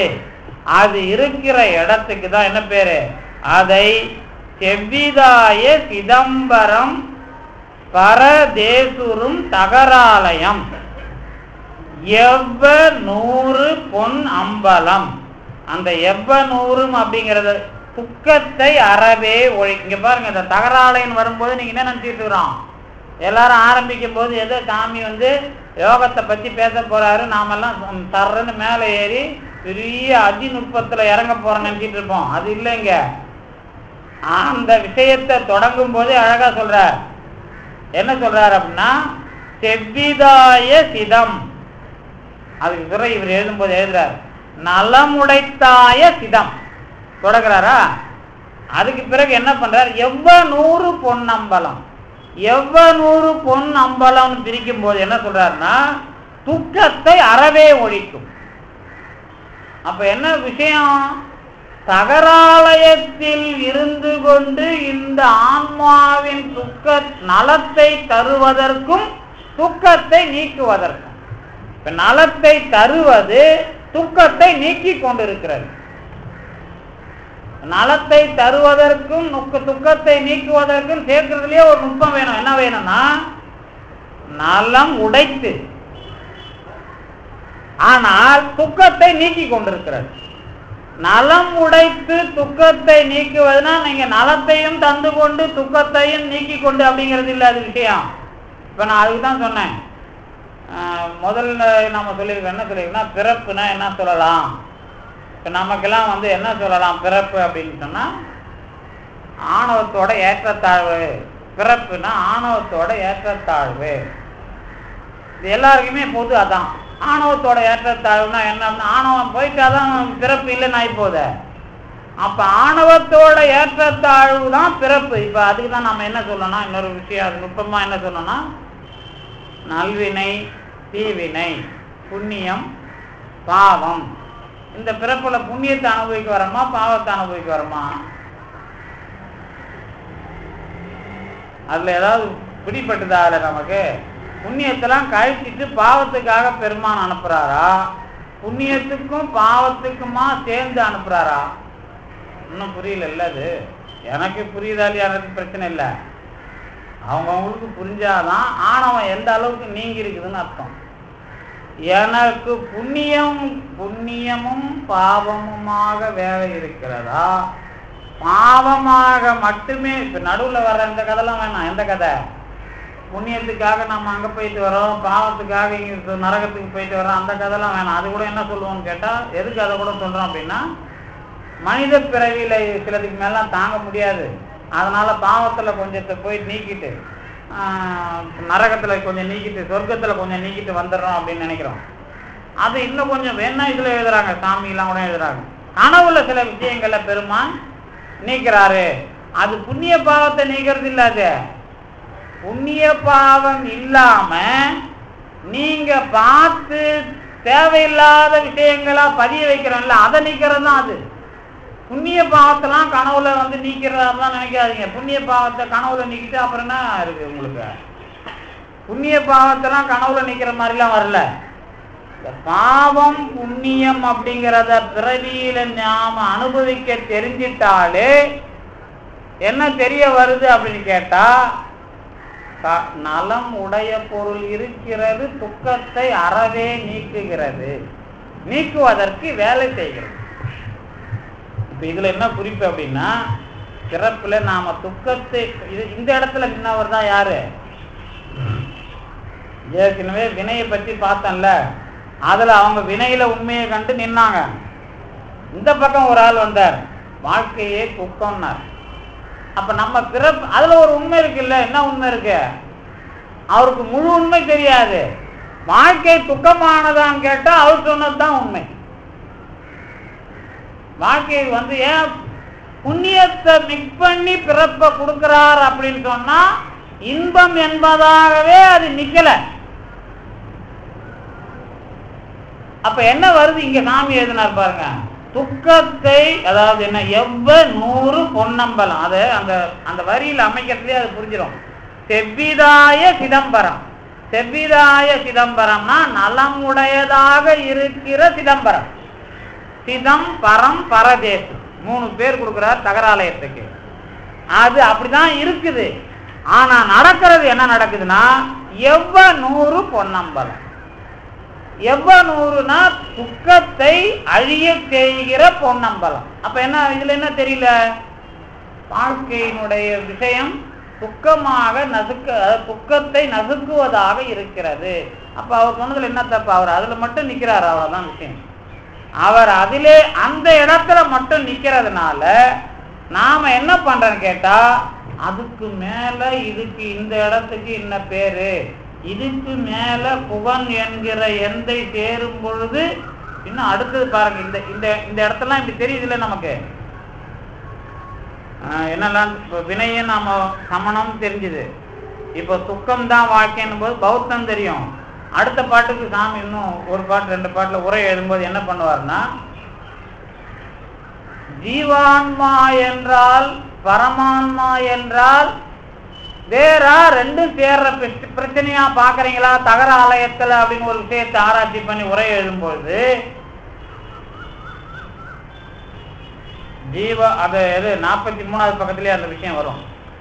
என்ன எழுதுறாருன்னா, மனசை சேர்ந்திருக்கிற ஒரு ஜீவான்மா, பரமான்மாவை சேர்ந்திருக்கிற ஒரு ஜீவான்மா அப்படின்னு ஒரு விஷயம் எழுதி, பரமான்மாவும் ஜீவான்மாவும் ரெண்டும் ஒன்றும் எழுதிட்டா உனக்கு ஒன்றும் கிடையாது, போ நீ வந்து அனுபவிக்கிறன்றதையும் முடிவு சொல்றார். இப்போ எப்படி அந்த வளர்ச்சி வருது பாருங்க. தத்துவத்துறையில நேரா தத்துவவாதம் பண்ணலைங்க சாமி. தகராலய ரகசியம் அனுபவம் வரும் பொழுதே உனக்கு ஒவ்வொரு தத்துவமாக அந்த அனுபவம் வந்து எல்லாம் நீ மேலேறி கொண்டிருக்கிறாய் அப்படிங்கிற விஷயமும் அது இருக்குது. இந்த உண்மைக்கு மேல அடுத்த உண்மை, அடுத்த உண்மைக்கு மேல இந்த உண்மை. அப்ப அந்தந்த தத்துவம்லாம் எங்க நிக்குது? நீ முறையான அனுபவத்திற்கு வந்தால் இந்த தத்துவங்கள் இந்த உண்மையோடு போய்விட்டன, இதற்கு மேல் இந்த பெரிய அனுபவம், அதுதான் அணுவிலும் அணுவாகவும் பெரியதிலும் பெரியதாக இருக்கிற பரம ஆன்மாவினுடைய தகர ஆலய அனுபவம். இதுக்குதான் சாமி இந்த முறையை நடத்திட்டு போறார். இப்ப நமக்கு இந்த பாட்டுல இந்த சித்தம் பரம் பரதேசு உரும், பரதேசு ஏன் அது அப்படி சொல்றாரு அப்படின்னா, சித்தம் என்று சொன்னால் பரம் என்று சொன்னால் பரதேசு என்று சொன்னால், இந்த மூணு எதுக்கு சொல்றாரு அப்படின்னா, தகராலயத்துக்கு வேற வேற பேர் தான். இந்த பேருக்கெல்லாம் விளக்கமா நீங்க சொல்றதுல ஒன்றும் தப்பு இல்லை. சிதம் என்று சொன்னால் நலமுடையது, ஞானமானது. பரம் என்று சொன்னால் பிரணவ ஆகாரம். பரதேசி என்று சொன்னால் பேரொளி. பொன்னம்பலம் என்று சொன்னால் துக்கத்தை அறவே ஒழிப்பது. அரங்கு என்று இயங்குகிற விஷயமாக சொன்னால் தகராலயம், அதிநுட்பம். இப்படிலாம் அதுக்கு பேரு, அந்தந்த பேருக்கும் விளக்கம் கொடுத்துறாரு. மொத்தமா என்ன அப்படின்னு கேட்டேன்னா, அதுல ரொம்ப நுட்பமானது, ஒளிமயமாக இருக்கிற நுட்ப பெரிய ஆகாயம், நுண்ணிதிலும் நுண்மையாகவும் பெரியதிலும் பெரியதாக இருப்பது, ஒளிமயமாகவும் இருப்பது, ஞானமாகவும் இருப்பது. இது மாதிரி ஞாபகத்துக்கு வரணும். அதிநுண்மை என்று சொல்லப்படுகிற தகராலயம் ஞானமாகவும் இருப்பது, ஒளி அல்லது பேரொளியாக பிரகாசமாக இருப்பது. இதை ஞாபகம் வச்சுக்கணும் முதல்ல. அதுக்கு பிறகு அது என்ன செய்வது என்று, அதனுடைய இருப்பு என்ன என்று கேட்டால் நலம் உடையது. நலம்னா நன்மை உடையது. அதுதான் நன்மை, அதாவது நன்மை பெருகு அருள் நெறியே பெருகிற நல்லூர் எம்பெருமானார் நல்லவாறேன்னு எழுதினார் அவர். நன்மை பெருகு அருள் நிறையே வந்தணைந்தார். அவங்க அந்த இடத்தெல்லாம் பார்க்கும்போது, அதாவது நன்று உடையான், தீயது இலான், இந்த மாதிரி வார்த்தைகள்லாம் இதான். இங்க நீங்க அதுவும் இதுவுமாவே பார்க்க கூடாது. நலம் அப்படிங்கிற ஒன்னாவே பார்க்கணும். அதுக்கு ஆப்போசிட்டா பார்க்க கூடாது. அதுக்கு தான் என்ன பண்ணாருன்னா, அந்த வார்த்தையை நான் அதுதான் முதல்லயே சொன்னேன். என்ன சொன்னேன் அப்படின்னா, அதிநுண்மையின் வர்றப்பவே இந்த விஷயம் ஞாபகத்துக்கு வந்துடணும். எது வரணும்? இந்த ரெண்டா சொல்ற விஷயம் ஞாபகத்துக்கு வரக்கூடாது. இப்போ நீங்க அது 2 நிமிஷம் ஞாபகம் வச்சுக்கலாம். அடுத்த வாரம் கூட அது சந்தேகம் வந்தா நம்ம பார்த்துக்கலாம். இந்த ரெண்டா சொல்ற விஷயம் ஞாபகத்துக்கு வரக்கூடாதுன்னா என்ன அப்படின்னா, இந்த நல்லது கெட்டது இரவு பகல் இதெல்லாம் வருதுல்ல, ரெண்டா வர்றது. நுண்மை அதுக்கு ஆப்போசிட் பெருமை, பெரியது, அதானே. ஆனா அதிநுண்மை அப்படின்னு தகராலயத்துக்கு ஏன் எழுதுனாங்க அப்படின்னு கேட்டா, சின்னதுலயே ரொம்ப சின்னதுன்னு நினைக்காதீங்க. அதுக்குதான் இழிவு சிறப்புமை சொன்னேன். இந்த சின்னதுலயே ரொம்ப சின்னது அப்படின்னு மட்டும் சொல்லிட்டா எல்லாரும் அதிநுட்பம் எழுதுறாங்களே, அந்த மாதிரி இல்ல. அது அதிநுட்பம் என்று அல்லது அதிநுண்மை என்று சொன்னால் சின்னதிலையும் சின்னதா பெரியதிலையும் பெரியதா இருக்கிற ஒன்று. இதுதான் பரம ரகசியம். இதுதான் இலங்கு சிற்பர தத்துவ நிலை. இந்த சின்னது இப்ப நீங்க இப்படி எடுத்துங்களேன். இப்ப கனநீர்னு வச்சுக்கிருப்பாங்கல்ல, கனநீர்னா ஒரு 1000 லிட்டரை ஒரு 100 மில்லி ஆக்குறதுன்னு வச்சுங்களேன். இது ஒரு உதாரணமா தான் சொல்றேன். இதை வச்சு நாம புரிஞ்சுக்கணும். என்ன புரிஞ்சுக்கணும் அப்படின்னா, இப்ப நீங்க கஷாயம் காத்து சொல்லுவாங்க. கஷாயம் காத்து சொல்லும் போது இப்ப 5 லிட்டர் தண்ணியில ஒரு 5 சரக்கை போட்டு கொதிக்க வச்சு 100 மில்லியா ஆக்கி குடிக்கணும். இதுக்கு சில கஷாயம் தயார் பண்ண சொல்லுவாங்க சித்த வைத்தியத்துல. இதுல என்ன நடக்கும் அப்படின்னு கேட்டீங்கன்னா, உங்களுக்கு எந்த கணக்கு சொல்ல மாட்டாங்க, எவ்வளவு நேரம் கொதிக்கணுங்கிற கணக்கு சொல்ல மாட்டாங்க. இப்ப நாம குழம்பு வைக்கிறோம்ல, கார குழம்பு வச்சா இன்னைக்கு இருக்கிறத விட நாளைக்கு நல்லா இருக்கும். ஏன்னா நாளைக்கு சுண்டைக்காய்ச்சினா நல்லா இருக்குதுன்னா ஏன் நல்லா இருக்குது? குழம்பு இன்னைக்கு வச்சதோட நாளைக்கு ஏன் நல்லா இருக்குது? அப்பதான் எது எதோட சேரணுமோ அது அதோட சேர்ந்து அந்த குழம்பும் ஆச்சு. அந்த மாதிரி உங்களுக்கு கஷாயம் காய்ச்சறது, அந்த இத்தனை இவ்வளவு தண்ணி வச்சு நீங்க கொதிக்க, அவ்வளவு நேரம் கொதிக்க வச்சு அவ்வளவு தண்ணி வச்சாதான் சுக்கு, மிளகு, திப்பிலி இது மூணும் கலந்து ஒரு புது விஷயம் வரும். இந்த புது விஷயமா வர்றது அப்படிங்கிறது தான் நுண்மை. இப்ப நீங்க என்ன நினைச்சுக்கிட்டு இருக்கிறீங்க அப்படின்னு கேட்டீங்கன்னா, ஒண்ணுத்தோட தாரம் நினைக்கிறீங்க. இந்த ஒண்ணுத்தோட தாரம் வந்துட்டா என்ன வரும்னு கேட்டீங்கன்னா, அது நுண்மைதான், அது அதிநுண்மை கிடையாது. இப்ப எப்படி வச்சுக்கோமே, நான் கூட சொல்லுவேன்ல, மாம்பழம் சாப்பிட்டேன் அப்படின்னு ஒருத்தன் சொன்னான்னு வச்சுங்க,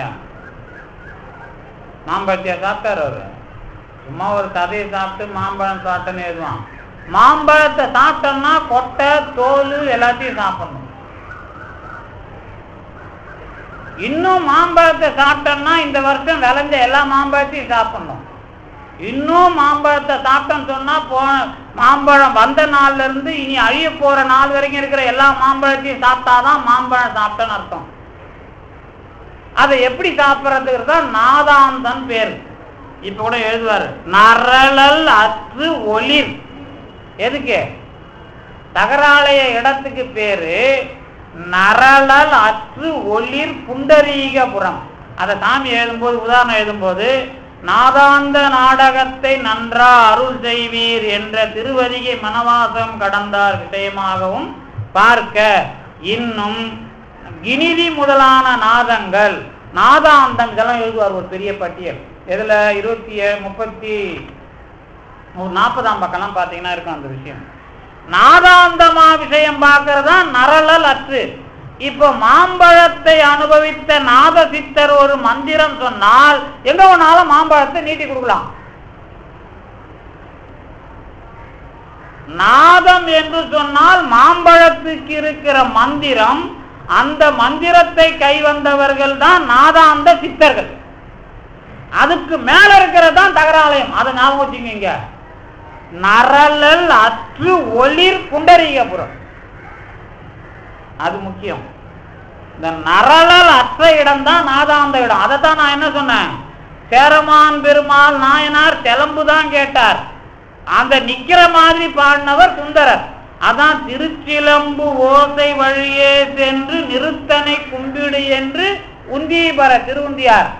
ஓசை வழியே உள்ள போகணும், ஆனா ஓசை அற்ற இடம் தான் தகராலயம். அந்த இடம் வரும்போது இந்த நாதாந்த சித்தர் வெறும் மாம்பழம் தானே பார்த்தீங்க. இந்த ஒரு மாம்பழத்துக்கே இந்த கதிக்கு பேர் தான் நுண்மை.